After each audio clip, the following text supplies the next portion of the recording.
Hello everybody, it is I, your friendly neighborhood INFP, and welcome back. And today we are getting on to the topic I've been meaning to get to, which is why is Ningguang from Genshin Impact an ENTJ? Now, Genshin Impact is becoming quite the popular game that exploded out of nowhere, and while other people are doing builds and some people are doing lore videos, I personally would like to look at the characters' personalities themselves. And to start off with, I would like to look at what Zhongli has to say about her, because he's the one who kind of has that kind of historical record, if you will, about each of the characters. So he says, Despite the multitude of affairs she deals with in a day, Ningguang always continues to press on. A rare gem indeed. I'm reminded of the time that she used to walk barefoot from Yaogung Shoal to the South Wharf, trying to sell her wares as she went. Time is cruel to humans. Now, Zhongli is immortal, and he's definitely over 2,000 years old. Well over 2,000 years old. Yeah, in the game. So he has seen many people come and go, and Ningguang is not an exception. And he has seen her when she was a kid and when she is now an adult. Now, for those of you who don't know where Yaongshu Shoal is, let me just pull up a map here. So, Ningguang would walk all the way from here, barefoot, all the way from here to here. So, I would imagine that this entire area, so she'd probably go down this road, cross over here when the bridge was probably intact, and then go on to the beaches, collect the stuff that she was collecting, then head all the way back to Liyue Harbor. Now, I don't know how many kilometers it is that you could do that, but this is a person who would do this barefoot when she was a child, which leads me to believe that Ningguang was very likely either very poor when she was a kid, and didn't have a lot of money, and her parents didn't have a lot of money, or she grew up as an orphan and used this as a means to support herself and maybe other people around, and kind of just worked her way up. Now, it never really says whether or not she was an orphan, or whether she did have, she grew up with her parents. It doesn't say any of that like it does with some of the other characters. We do this is a long enough stretch that I would not want to walk it barefoot. Yes, it's a warm enough climate where you can potentially do that, but thinking of all the rocks, the slivers, the sticks, you have to be pretty determined to go all the way here, and then all the way back, and then all the way back to the place, and then just continually going back and forth, back and forth, back and forth. This is the reason why I think she was poor, and I do have a theory, my own personal theory, that says that, okay, maybe she was an orphan. She was one of those orphan children and whatever. But that is neither confirmed nor denied, so we don't really know for sure. I just know based off of that one thing that okay, well, if you had some level of wealth, if you had some level of whatever, I don't think you'd be going back and forth in bare feet trying to sell your wares. So there's that. Now, with the actual character herself, one of the things, and it's right in her main profile, one of her things is that the Tianchuan of the Liyue Xixing, I don't even know if I said that properly, so you'll have to forgive me. Her wealth is unsurpassed in all of Teyvat. So she is the richest woman in the entire world of Teyvat. Quite literally the richest woman. And when we go over her story, it essentially talks about how everybody looks up to her and kind of respects her, how she had this thing called the Jade Chamber, which was a thing that flew up in the sky. If you've played the game, you know what I'm talking about. And if you do play the game, you will find out what I'm talking about. But her words were so important that anytime she shredded whatever like she was finding in the laws and the rules and the merchantry and all of that, because she's the rule maker of Liyue, she makes sure that all the rules are in place, but she cares not only that, but she uses those rules as a form to play her games, which are all about making money. So anytime she is making money, she finds it as if it's a game, which I believe. So Ningguang, so when I was talking to an ENTJ, I learned something very interesting in the sense that they go after the things that they want, and they're more motivated to go after what they want rather than what they need. So if they want money, if they want more money, they will do things, plan things out, and go towards certain things to achieve said money. If they want to get a boat, they will go out and do certain things to achieve said whatever. Basically, whatever they want, they are very motivated to go and get.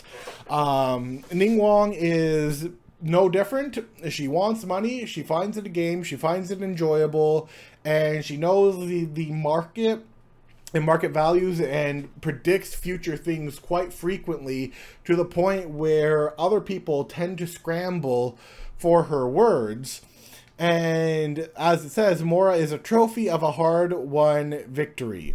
It's more than a sign of wealth. Like, it's not so much the sign of wealth, but it's the enjoyment of the challenge of getting all of that Mora, which further proves, or like kind of tells me, that maybe she probably was very poor when she was a child.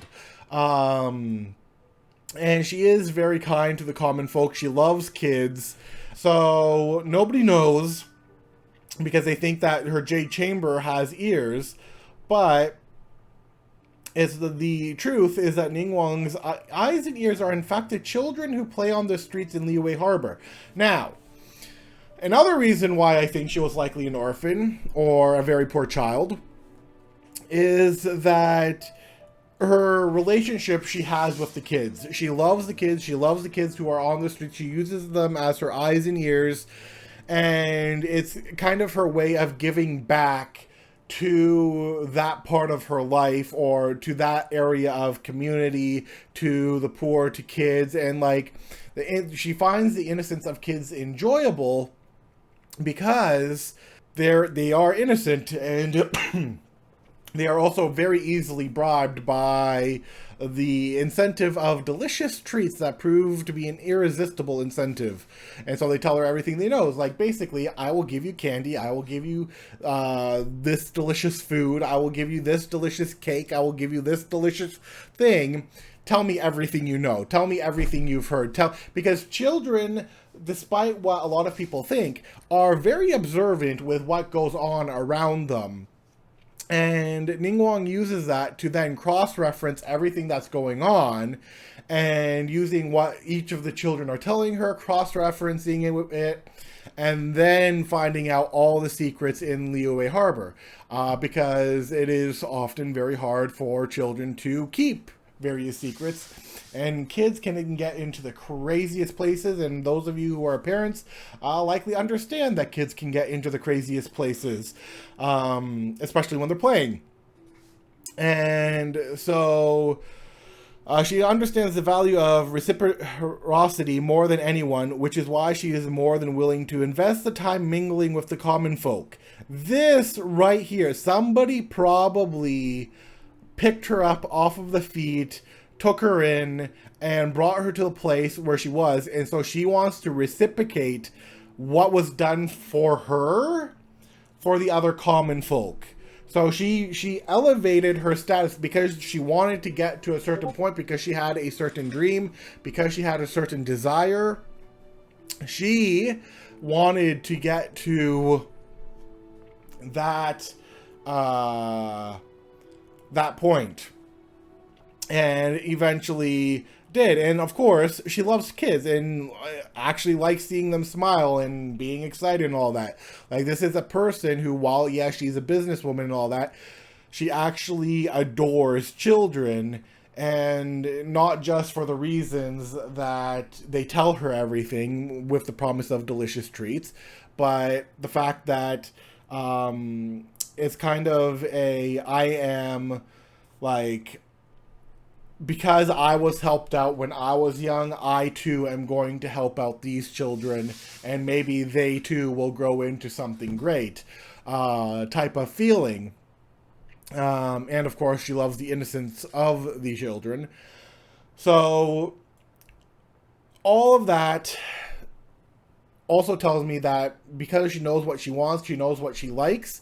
A lot of people tend to think that ENTJs are very cold and not very caring and aren't very considerate about others, when sure, some of the more unhealthy ENTJs could be like that, but Ningguang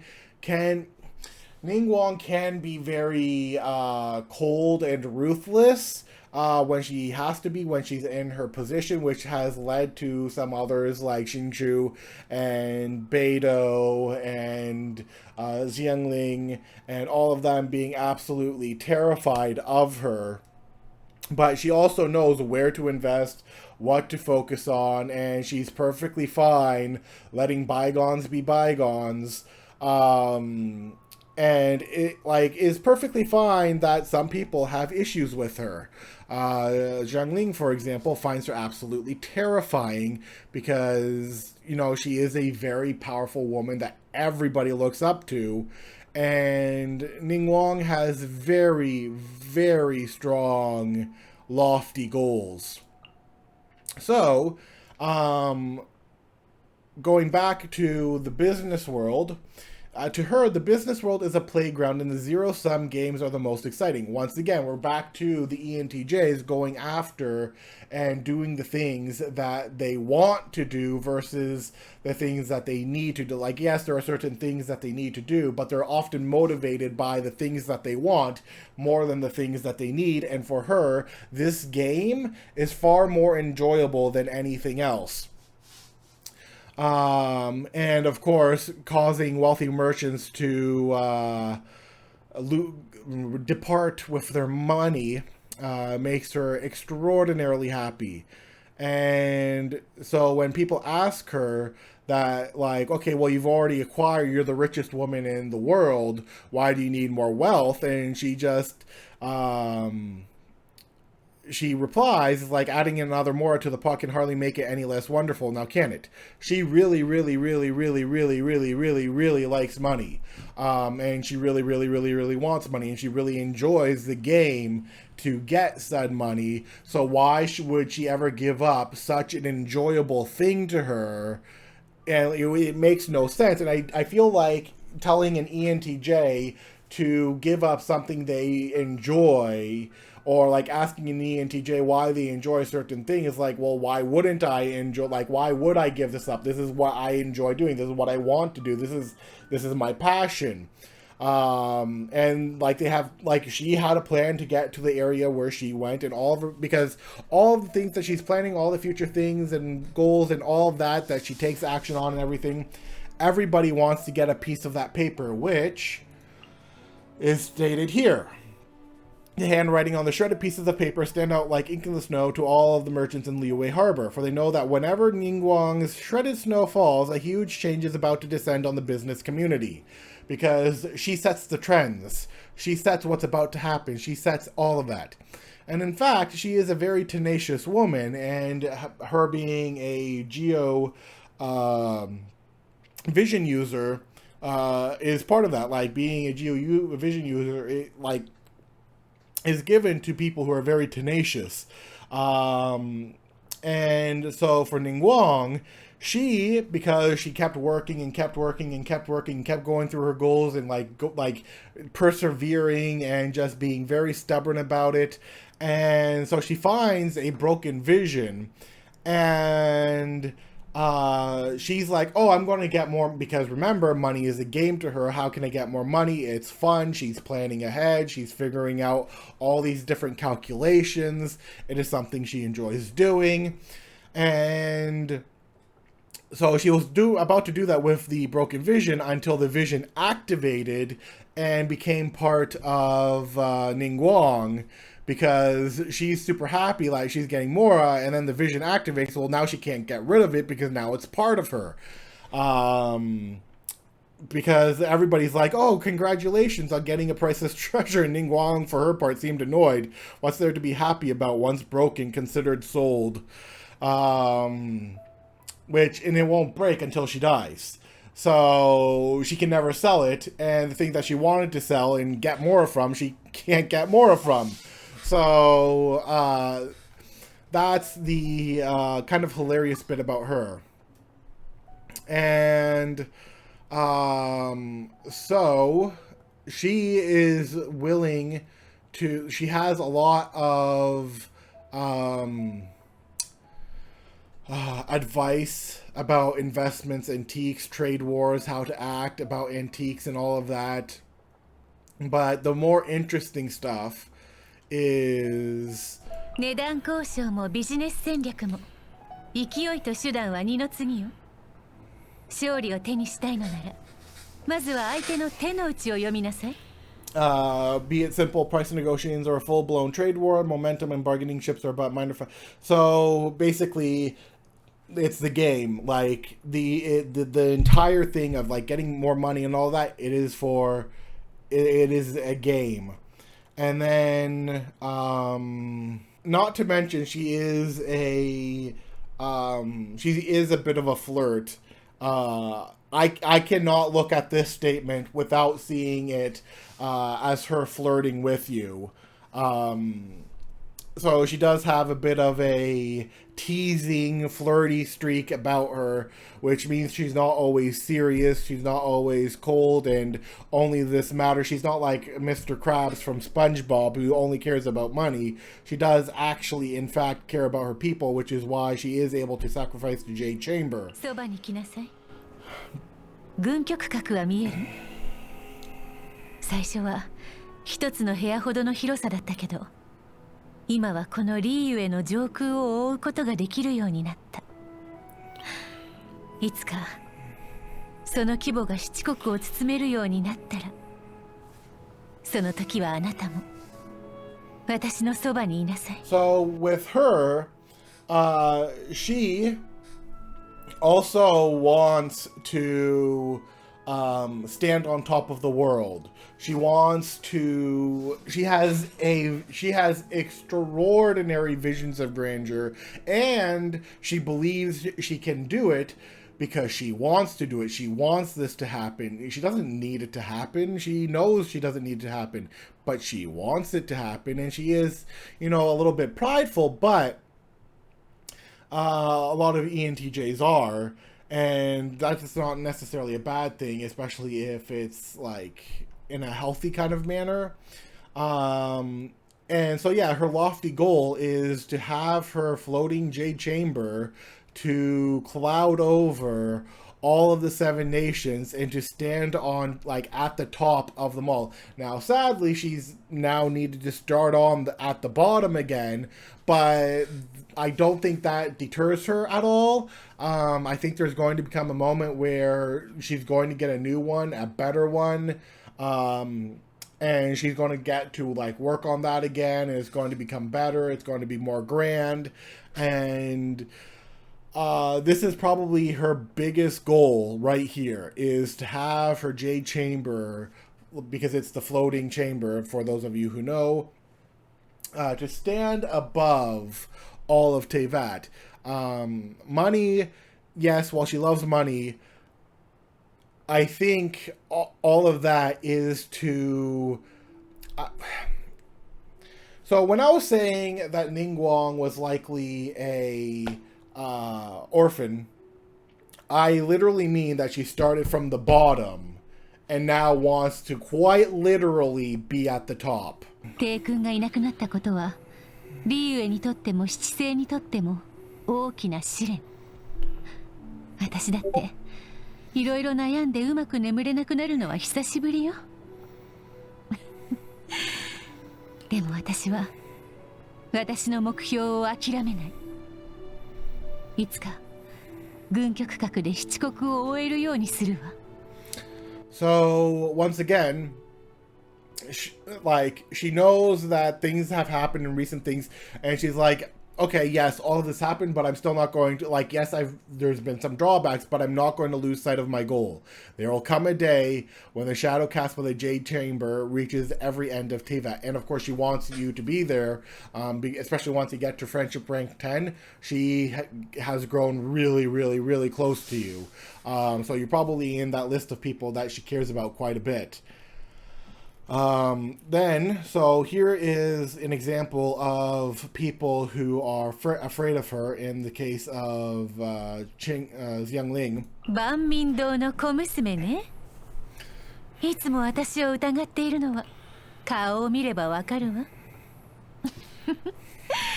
ここ数年私が万民堂に送った資金援助の額をあの子が知ったらどんな顔するんでしょうね。 I love her voice. Oh, I love her voice.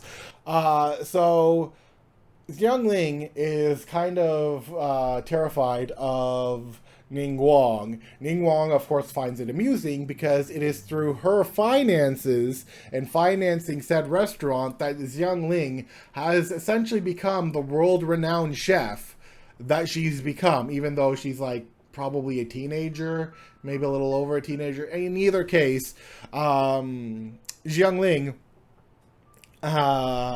does not realize that Ningguang helped bring her to that stage where a bunch of people now know who she is.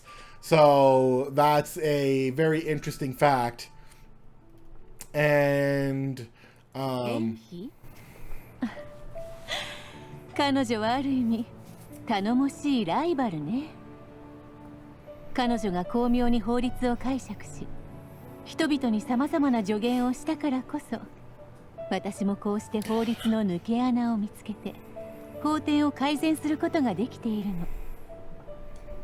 彼女がいなかったらどれほどの時間を要していたかわからないわ。 So, Yanfei is a new character that has come out. I don't have her friendship maxed out and all that, but I'll talk about her when the time comes. And if you guys want to see more, let me know. But yes, so she even uses the kind of lawyer in the game to find out the loopholes, because Yanfei uses those loopholes, and then Ningguang's like, maybe I should change those. And she's definitely very on the up and up. 妖怪の次男坊。ああいう性格の人が私のことを気に食わないのはわかるし、私も彼を困らせたりしない。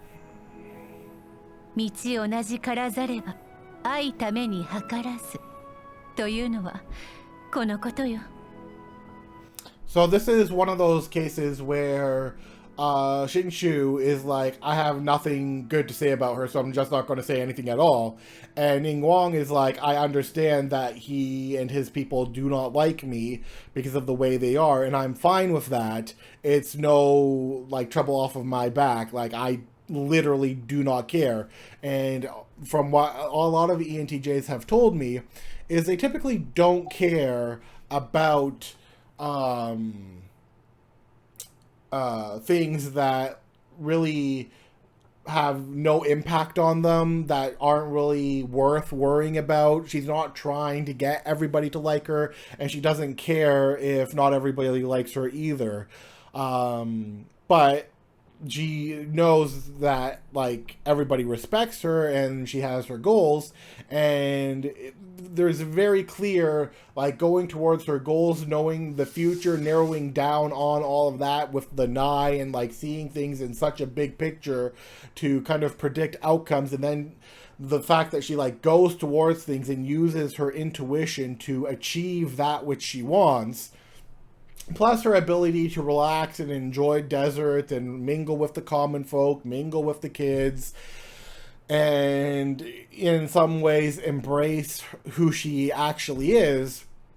all of that points to me, at least, why Ningguang is an ENTJ. A bit of a low-hanging fruit, perhaps, but yeah, that is going to be it for this video, and let me know what character you would like to see me talk about next time.